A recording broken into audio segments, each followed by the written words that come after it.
Attention! In lines of 3, arms length apart. Forward, march! On an ordinary autumn morning in the provincial French town of Montreux, life is taking its usual laid-back course. But today, the townsfolk are in for a surprise. Russian Cossack troops from the Napoleonic Wars have returned. It's a great day. The likes of these men have not been seen here for the past 200 years. It's almost as though a full parade has traveled through time, bringing with it all the splendor of the purebred horses, weapons and armor that were typical of the day. And now Russian Cossacks are here again, marching towards Paris. Vasily Verenik comes from a family of Cossacks, and he's learned to sing the old version of the Marseillaise. When his horse became lame during the journey, Vasily had to trail behind the procession. He still believes the question of who won the Battle of Borodino is relevant. I'd say the battle ended in a draw, but it was an honourable draw. There's no doubt the French emerged victorious. They did override the battlefield, and whoever seized the battlefield was the victor. But even if it was a victory, it was a costly one.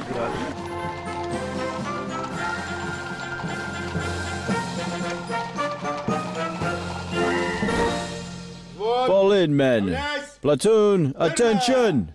Good morning, Cossacks. At ease. Hats off for prayer. The excitement and grandeur of Paris is still a long way in the future. For now, the Cossacks are just beginning to get ready for the journey. And it all started here, exactly 1 year ago. Hats on. Vasily is making ready to ride.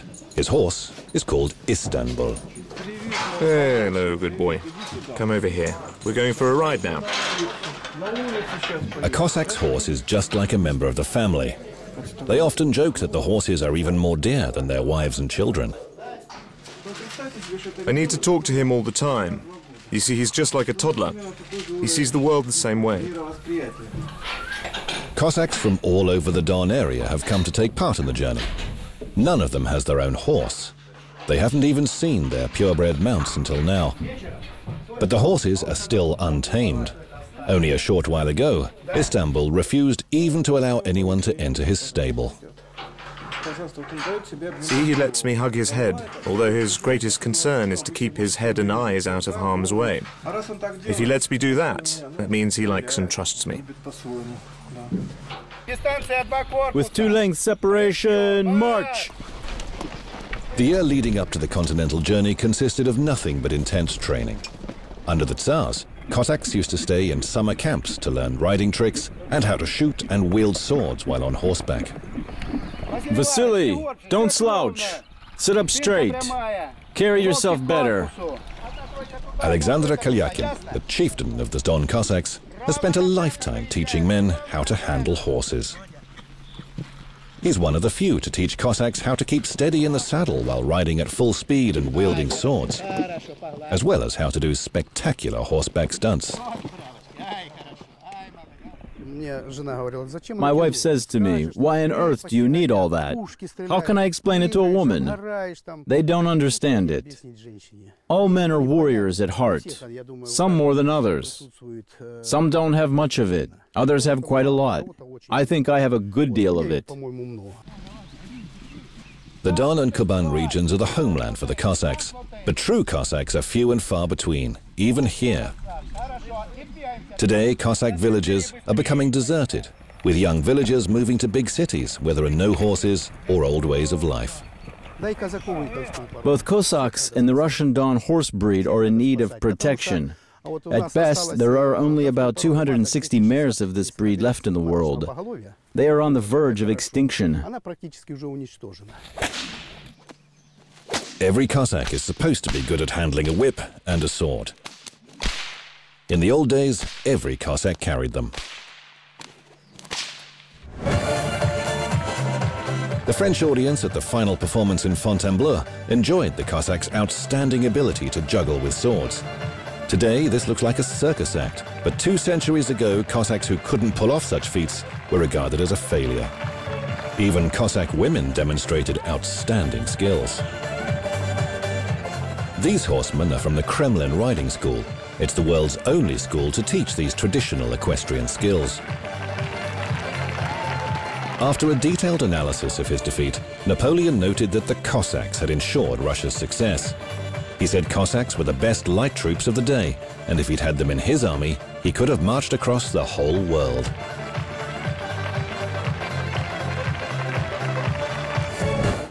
Good morning, Cossacks.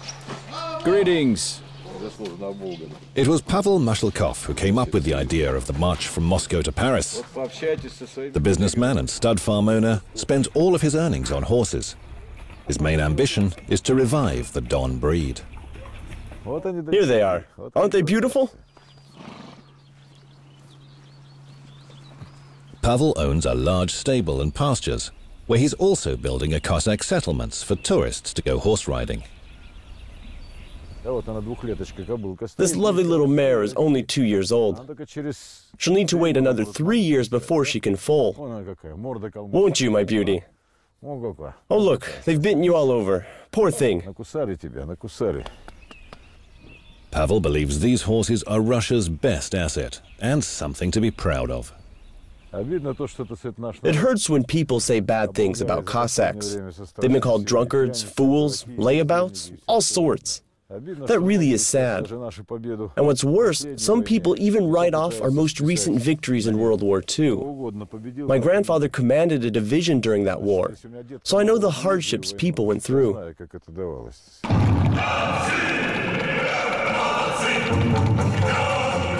The starting point for the march was Moscow's Poklonnaya Hill in August 2012. It was here in 1812, on the 2nd of September, that Napoleon waited in vain to be given the keys to the capital. They never came. Soon afterwards, Moscow was plundered and razed to the ground. 2 years later, Russian troops led by the Cossack chieftain Platov approached Paris. Napoleon dreaded the Cossack backlash. He feared the Russians would do to Paris what the French had done to Moscow.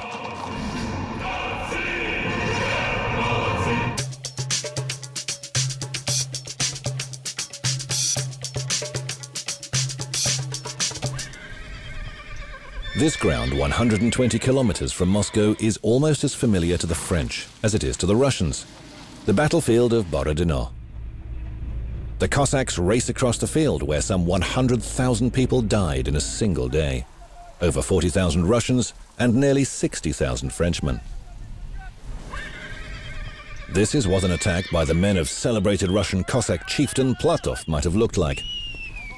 The Russians launched an assault to gain the breathing space they needed to bring up their reserves. Platov's men won 2 hours to regroup by overwhelming the French on the left flank. The Cossacks are heading to the old headquarters of the Supreme Commander of Russian forces, Field Marshal Kutuzov. It was from there that he directed defensive operations.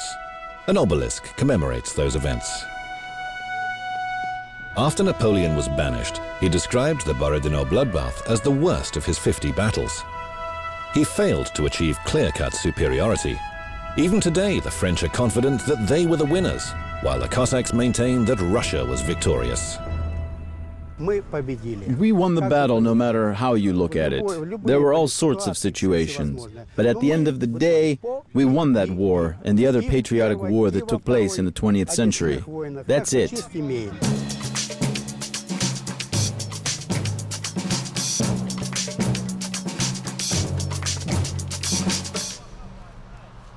In Belarus, Chieftain Kalyakin divides the Cossack platoon into 2 sections. They're going to repeat the maneuvers of the Russian offensive from 200 years ago. The legend of a hasty French retreat has been passed down here from generation to generation. Before the French turned tail, they hid Napoleon's golden carriage. People still look for it. As you can see, we too are trying to find it. It's ours. We call it the Belarusian treasure. Locals have left no stone unturned in search of the prize, even in swamps and peat bogs. Alas, they have never found the golden carriage. In the local villages, only a few elderly residents remain. I don't think more than a dozen young people still live here. Pensions are their only income. Twice a week they come to the bus stop to wait for a shop trailer. This time the mobile shop is late, and instead the residents are greeted by Cossacks approaching on the horizon. We should have welcomed the Cossacks with bunches of flowers. Look, such handsome horses. Hello there. Bon voyage, Cossacks.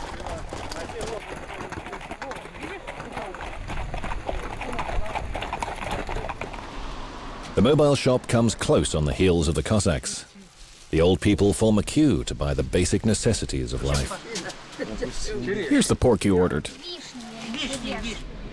The Cossacks stopping here on their journey to Paris will be the topic of many conversations for a long time to come. Nothing so exciting has ever happened here. Such a long way to Paris. It might be difficult to travel on horseback there.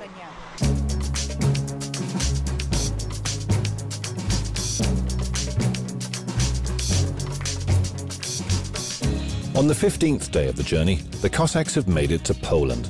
In 2 weeks, they've covered the same distance as Russian troops did during their 2-month-long pursuit of Napoleon's army.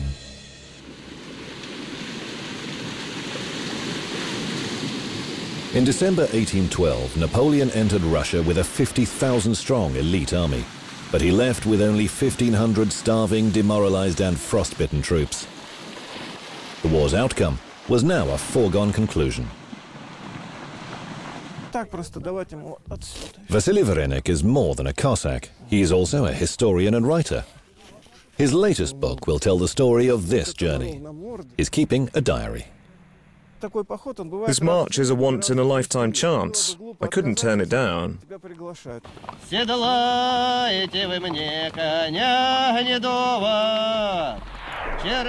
Oddly enough, the French won nearly every battle. But as the Russian army increased in number, it was quite apparent that the French were dwindling. By the time Napoleon was retreating to Poland, his army had almost run out of artillery, provisions, and even horses. Buzz off. It's mine. You've got yours.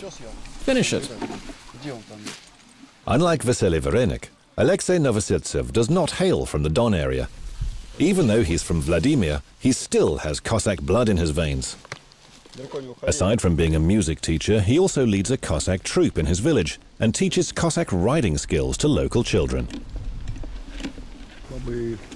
His name is Babuil. When he was an unruly stallion, he wouldn't let anybody into his stable. But now he is quite gentle. Such horses accept only tender treatment. The horse of the Don breed is his master's horse. Once you've established a bond with him, he'll be devoted to you for as long as he lives. He'll fight for you.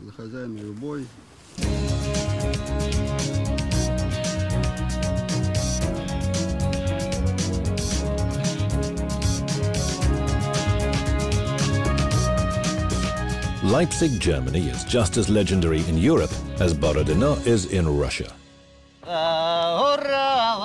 Historians describe a battle of nations with Austrian, Prussian and Swedish troops joining the Russians in their fight against Napoleon. Around 100,000 died in the battle, which forced Napoleon to flee back to France with what remained of his army. We cover some 40 kilometers a day. Napoleon retreated at about the same pace. It gained even more momentum with time. Kutuzov was simply lagging behind. Only Platov's men had skirmishes with Napoleon's rear guard.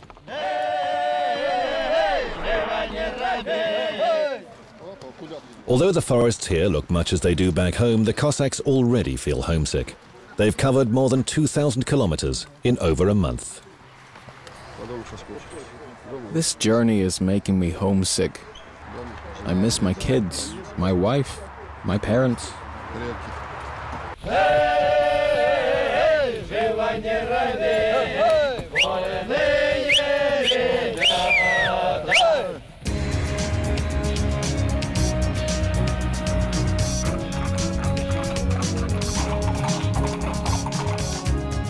France is the final leg of the journey, the last stop before a final push towards Napoleon's residence at Fontainebleau. They've already covered almost 3,000 kilometers all the way from Moscow. These riders have followed the route that the Russians took as they drove Napoleon out of Russia and then pursued him across the whole of Europe. The Emperor is pointing at us. We are the heroes. Platoon, attention! 200 years later, Russian Cossacks lay flowers at the monument to the great Napoleon Bonaparte.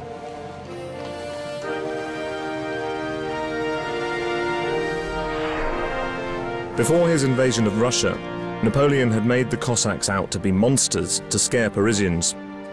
Propaganda of the day painted them as bearded giants, raping, robbing, and even eating people. He went so far as to claim that a Parisian woman with her little daughter had fallen on her knees before Platov, the Cossack chieftain, begging him not to eat her child. 200 years ago, Russian Cossacks could hardly imagine the warm welcome that greets them now. In 1812, it was immediately evident that the Cossacks behaved decently despite their tough and uncouth reputation. Tsar Alexander I was noble in victory. He clamped down on marauders and rapists. He even released prisoners of war. Today, Cossacks and Frenchmen march side by side. Vasily's counterpart is Nicolas, a French businessman. He's been active in Russia's Don area for 12 years.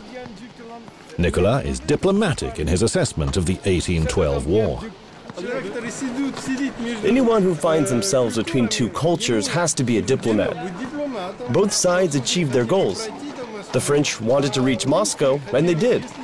The Russians wanted to halt the French advance and prevent their army being routed. They too succeeded.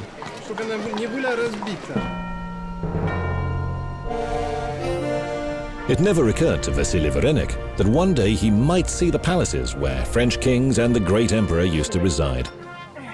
In 1814, the Russians occupied Paris and completely blocked Napoleon at Fontainebleau, where he was waiting to learn his fate. The Cossacks were very disciplined. The entire Russian army behaved very decently in France. In one instance, an aide-de-camp was even hanged for robbing a peasant woman of a chicken. It was here that Napoleon signed the document of abdication. Neither he nor his descendants would occupy the throne again. He had given up his intention to fight on until victory, and the Cossacks never had to storm Fontainebleau. Though not quite historically accurate, the modern-day Cossacks march into the castle's grounds. Here in the farewell courtyard, there's a grand staircase. And it was here that Napoleon bade farewell to his guards, his toppled empire, and his ambitions to create a greater France. He traveled into exile under Russian escort.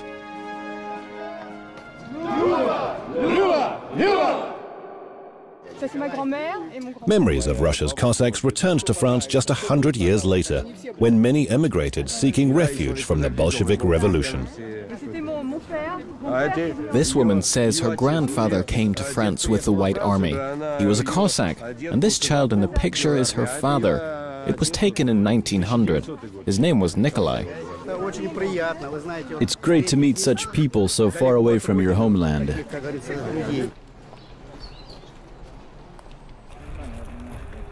The day after the modern occupation of Fontainebleau, the Cossacks head to the famous Russian cemetery at Sainte-Geneviève-des-Bois.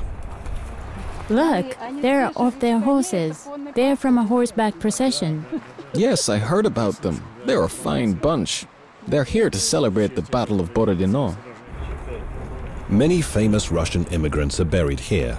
They include literary Nobel Prize winner Ivan Bunin and the celebrated ballet dancer Rudolf Nureyev. Молимся в покоении душу сопших рабов Божиих, всех казаках на поле брани живот свой за веру царя и отечество положивших.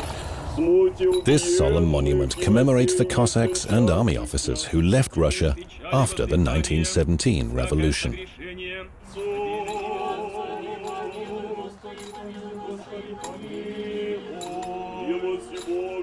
Close to 1 million Russians fled to France. Though many lived to ripe old ages, their thoughts remained with their lost homeland. The depressing thought is that true Russians are buried here. The Russia that came after them was not their Russia at all. Their Russia is gone forever. When Russia's White Army came to France, the country was still in ruins, reeling from the devastation wrought by World War I, in which over 1 million Frenchmen died. I read a story in an expatriate magazine about a migrant talking about a Cossack he knew. He said the Cossack would make the rounds of local farms. He was employed as a farmhand, but that was just a cover. He liked saying that his real job was reviving the local population.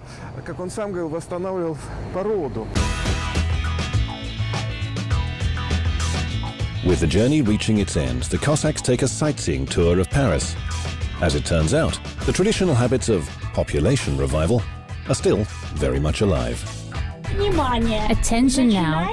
This is the so-called sex quarter. There are sex cafes and sex shops everywhere. And this is the famous erotic museum. Hey guys, let's get off here.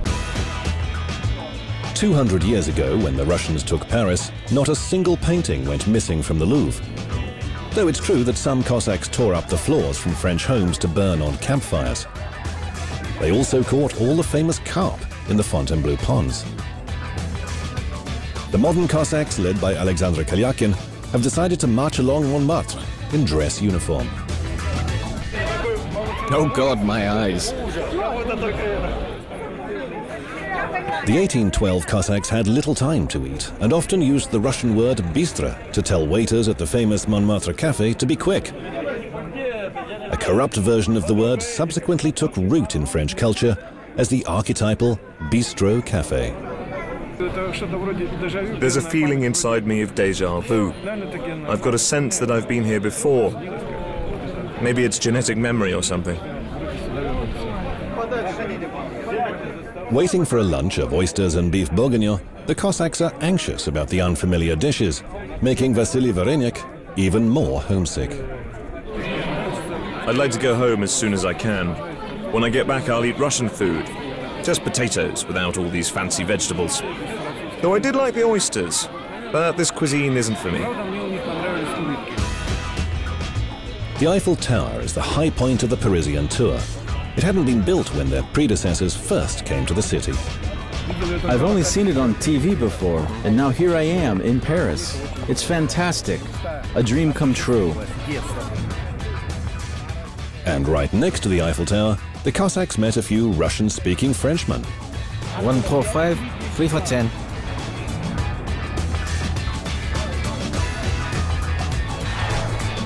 The Cossacks adopted many French practices after their return to Russia in 1814. Cossack women sported tight-fitting blouses. 2 triumphal arches were built in the Cossack town of Novocherkassk. Its star-shaped streets were laid out in the Paris model. One of the hamlets was even called Paris.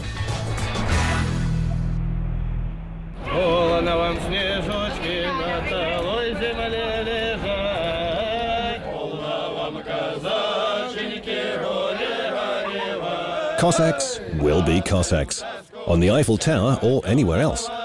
Once Cossacks start to sing, there's just no stopping them.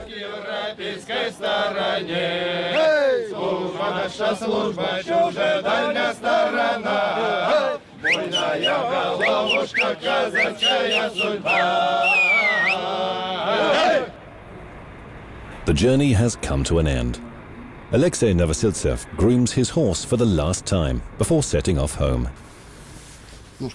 Let me at your leg. Needs a brush. Easy now, Bobo. Good boy. The noble beasts will return in horse boxes, while Novosiltsev will travel with the others by coach. He's in high spirits because he won't be homesick for much longer. But his joy is marred by the prospect of parting with his beloved horse. I'm so attached to him, I can't bear the thought that I'll have to eventually part with him. He's very tender and obedient. I call him my little lamb sometimes.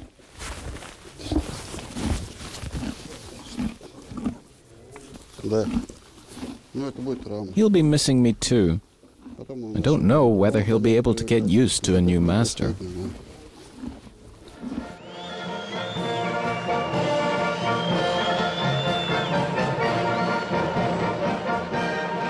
And finally, the Cossacks perform with their horses for the very last time before going home. Despite the bloody conflict, the Napoleonic Wars brought France and Russia closer together. The Soviet Union had a special relationship with France despite being a member of NATO. Today, hundreds of thousands of Cossack descendants still live in France, and many Frenchmen stayed on in Russia. For now, the Cossacks bid farewell to Fontainebleau, but they're certain they will return for another friendly invasion.